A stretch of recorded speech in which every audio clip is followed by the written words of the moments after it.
Hi friends, welcome back to my channel. நான் உங்கள் சொன்னால் இன்றைக்கி நம்ம சூப்பரான ஹெல்த்தியான பப்பாயா ஜூஸ் எப்படி பண்ணுறதுன்னு நான் பார்க்க போகிறோம். வாங்க வீடியோக்குள்ளே போகலாம். ஃபுல் வீடியோ பாருங்கள். அதுக்கு நான் முழு பப்பாளி அளவுக்கு எடுத்திருக்கேன். நல்லா பழுத்த பப்பாளியாக எடுத்திருக்கேன். இப்போ நம்ம அதை பாதியாக கட் பண்ணிக்கலாம். நான் மீலேருந்து நான் பாதியாக கட் பண்ணிக்கிறேன். நல்லா நீங்களும் இதே மாதிரி கட் பண்ணிக்கோங்க. இது ரொம்பவே ஹெல்த்தியான ஜூஸ். நம்ம சம்மருக்கு இது ரொம்பவே நமக்கு ரொம்ப ரீஃப்ரெஷிங்காக வச்சுக்கும். உள்ளே பாருங்கள் எவ்வளோ விதைகள் இருக்குது அப்படின்னு. இந்த ஒயிட் கலராக இருக்குது, அது எனக்கு என்னென்னு தெரியல சரியாக. உங்களுக்கு தெரிஞ்சால் கமெண்ட் பாக்ஸில் கமெண்ட் பண்ணுங்கள், நானும் தெரிஞ்சுக்கிறேன். ஏன்னா எப்போவுமே பிளாக் கலரோட சீட்ஸ் தான் பார்த்துருக்கேன். ஒயிட் கலரில் இந்த மாதிரி சீட்ஸ் வந்து நான் பார்த்ததே இல்லை. அதனால் இது என்னென்னு கமெண்ட் பாக்ஸில் கமெண்ட் பண்ணுங்கள். இப்போ நம்ம அந்த விதை எல்லாத்தையுமே நம்ம நீக்கிக்கலாம். நான் அரை பழம் மட்டும்தான் இன்றைக்கி நான் ஜூஸ் செஞ்சு உங்களுக்கு காட்ட போகிறேன். இப்போ நம்ம அந்த பழத்தில் உள்ள விதைகள் எல்லாத்தையும் நீக்கி எடுத்துக்கலாம். இந்த மாதிரி நீக்கிக்கோங்க. இதே மாதிரி எல்லா பழத்துலேயும் நம்ம எடுத்து வச்சுக்கலாம்.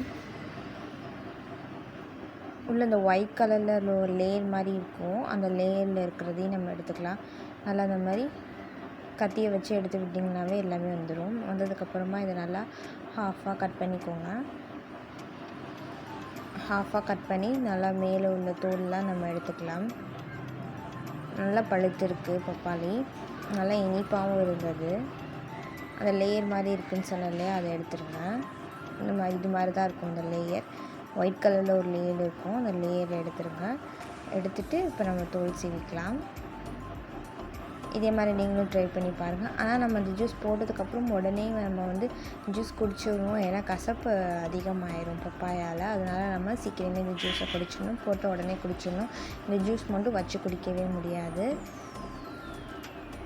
அதே மாதிரி எல்லாத்தையும் நம்ம தோல் சீவி எடுத்தாச்சு. இப்போ நம்ம பாதியாக இதை நம்ம ஸ்லைஸ் பண்ணி கட் பண்ணிக்கலாம். அப்போ தான் மிக்ஸி ஜாரில் போட்டு அரைக்கிறதுக்கு பிளெண்ட் பண்ணுறதுக்கு நமக்கு ரொம்பவே ஈஸியாக இருக்கும்.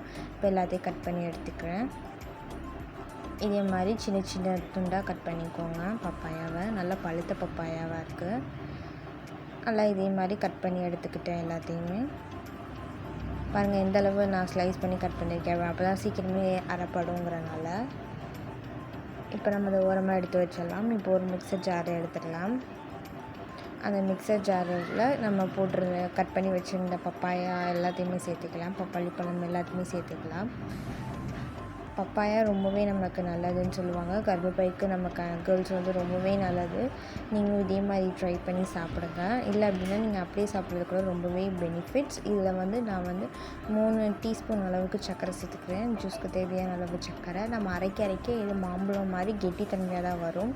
நல்லா இப்போ நான் அரைச்சிட்டு வந்து காட்டுறேன் பாருங்கள் எந்த அளவுக்கு கெட்டித்தன்மையாக இருக்குது அப்படின்னு. இப்போ நான் சர்க்கரை போட்டாச்சு. இப்போ நம்ம மிக்சர் ஜாரில் நான் அரைச்சிட்டு வந்துடுறேன். பாருங்கள் எந்த அளவுக்கு கெட்டியாக இருக்குது அப்படின்னு. இல்லை அரை டம்ளர் அளவுக்கு நான் பால் சேர்க்குறேன். பச்சை பால் தான் சேர்க்குறேன், காய்ச்சாத பால் சேர்க்குறேன். இதே மாதிரி நீங்களும் பால் ஊற்றி நல்லா இன்னொரு வாட்டி அரைச்சிட்டு வந்துடலாம். நான் அரைச்சிட்டு வந்துட்டு சர்க்கரையும் சரியாக இருந்தது. ஏன்னா பப்பாயிலையும் கொஞ்சம் இனிப்பு இருந்தது, சர்க்கரையும் சரியாக இருந்தது. அவ்வளோதான் ஜூஸ் ரெடி ஆகிடுச்சு. உங்களுக்கு ஐஸ் க்யூப்ஸ் வேணுன்னா ஐஸ் க்யூப்ஸ் போட்டு சாப்பிடுங்க. நான் பழம் ஃப்ரிட்ஜில் வச்சுருந்தனால எனக்கு கூலிங்காகவே தான் இருந்தது. இந்த கூலிங் போதும். இதே மாதிரி நீங்களும் ட்ரை பண்ணி பாருங்கள். ரொம்பவே ஹெல்த்தியான ஜூஸ், ரொம்பவே டிஃப்ரெண்ட்டாகவும் இருக்கும். நீங்களும் ட்ரை பண்ணி பார்த்துட்டு கமெண்ட் பாக்ஸில் எப்படி இருந்ததுன்னு கமெண்ட் பண்ணுங்கள். கண்டிப்பாக ஷேர் பண்ணுங்கள், லைக் பண்ணுங்கள். நம்ம சேனல் சப்ஸ்கிரைப் பண்ணாமல் பார்க்கணுன்னா சப்ஸ்கிரைப் பண்ணிக்கோங்க. கூட இருக்க பெல் ஐக்கானை கிளிக் பண்ணி வச்சுக்கோங்க. தேங்க்ஸ் ஃபார் வாட்சிங். பாய்.